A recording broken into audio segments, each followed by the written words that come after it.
Karuniakan Roh Kudus masih bekerja. Dan firman Tuhan berkata, kalau tanpa karuniakan Roh Kudus, dan kita mengabaikan satu perlengkapan yang diberikan Tuhan pada gereja untuk membangun sidangnya. Oleh sebab itu selalu rindu akanku, karuniakan Roh Kudus itu bekerja.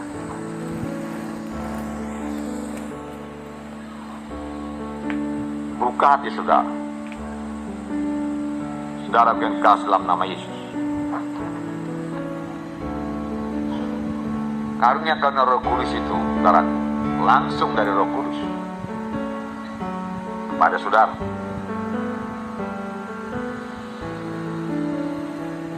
Sesudah saudara terima baptisan Roh Kudus, karuniakan Roh Kudus bisa bekerja. Baptisan Roh Kudus bukan hanya untuk berkata-kata dengan bahasa roh saja, tapi supaya saudara maju kepada karuniakan Roh Kudus. Amin, saudara. Nah, jadi itu perlu persekutuan saudara yang indah dengan Tuhan. Saudara mengasihi jiwa-jiwa. Saudara memang mau menolong jiwa-jiwa ini supaya berubah hidupnya, supaya dia sembuh, supaya dia mengerti firman Tuhan, supaya dia bebas daripada ikatannya Tuhan, supaya berubah hidupnya Tuhan, bebas daripada kutuk dosa, menerima berkat Abraham Tuhan. Apa yang harus kusampaikan, apa yang harus kubuat Tuhan. Aku mengasihi mereka Tuhan, aku mengasihi mereka Tuhan, aku mengasihi. Seolah-olah saudara ikut merasakan, dan bisa Tuhan kasih saudara merasakan keadaan jiwa-jiwa itu, saudara. Bisa, ya, Roh Kudus bisa bekerja demikian, saudara.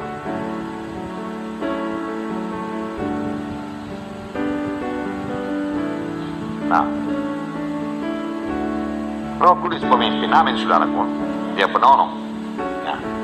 Tapi kasih itu saudaraku sangat penting, amin saudara. Jadi saudara lihat jiwa-jiwa itu, biarlah hati saudara mengasihi dia dan mau menolong dia. Lalu Roh Kudus akan mulai bekerja. Lalu saudara harus sensitif, amin saudara, sensitif.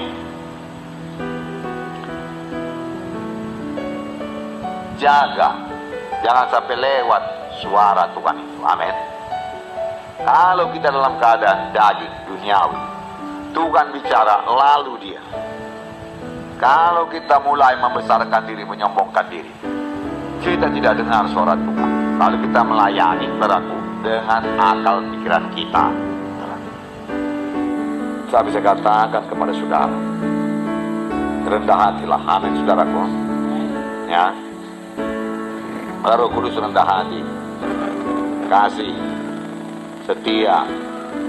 Kapan mulai keluar dari situ, saudaraku, saudara juga akan terima berita-berita tetapi tidak daripada Tuhan. Lalu mulailah misalnya nubuat-nubuat saudaraku yang palsu, ya, yang banyak menemplak orang tapi tidak memberi jalan keluar, saudaraku. Karena setan suka menuduh, menunjukkan kesalahan orang.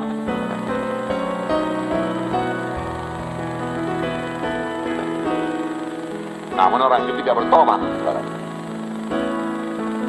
Oleh sebab itu kasih harus memenuhkan dari saudara. Persekutuan saudara dengan Tuhan harus begitu indah, saudara. Dan Kisah Rasul pasal 3 ayat 1 saya bacakan. Pada suatu hari menjelang waktu sembahyang, yaitu pukul 3 petang, naiklah Petrus dan Yohanes ke bait Allah. Di situ ada seorang laki-laki yang lumpuh sejak lahirnya, sehingga ia harus diusung. Tiap-tiap hari orang itu diletakkan dekat pintu gerbang bait Allah yang bernama Gerbang Indah untuk meminta sedekah kepada orang yang masuk ke dalam bait Allah. Ketika orang itu melihat bahwa Petrus dan Yohanes hendak masuk ke bait Allah, ia meminta sedekah. Mereka menatap dia dan Petrus berkata, "Lihatlah kepada kami." Lalu orang itu menatap mereka dengan harapan akan mendapat sesuatu dari mereka. Tapi Petrus berkata, "Emas dan perak tidak ada padaku, tapi apa yang kupunyai kuberikan kepadamu. Demi nama Yesus Kristus orang Nazaret itu berjalanlah." Lalu ia memegang tangan kanan orang itu dan membantu dia berdiri. Seketika itu juga kuatlah kaki dan mata kaki orang itu. Dia melonjak berdiri lalu berjalan kian kemari dan mengikuti mereka dalam bait Allah. berjalan dan melompat-lompat serta memuji Allah. Nah, akibatnya saudara tahu 5.000 orang bertobat, ya kan? Kuasa Tuhan dinyatakan. Bagaimana jalannya ini? Karunia Roh Kudus ini saudara bekerja, ya.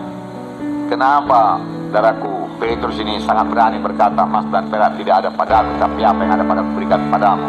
Dalam nama Yesus Kristus bangkit dan berjalan. Saudara, saya percaya ini namanya karunia iman. Amin. Karunia iman. Boleh jadi bekerja sama dengan karunia mujizat, boleh jadi bekerja sama dengan karunia menyembuhkan sekaligus.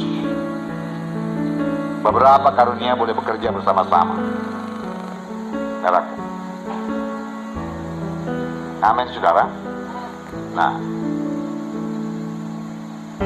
saya terangkan kepada saudara apa yang saya dapat dari Tuhan. Tapi hendaklah saudara berhati-hati sekali memakai ini. Jangan disalahgunakan. Karena Roh Kudus itu, saudaraku, sangat sensitif sebetulnya, saudaraku. Kapan dia didukakan, saudaraku, ya, kita payah mengambilnya kembali.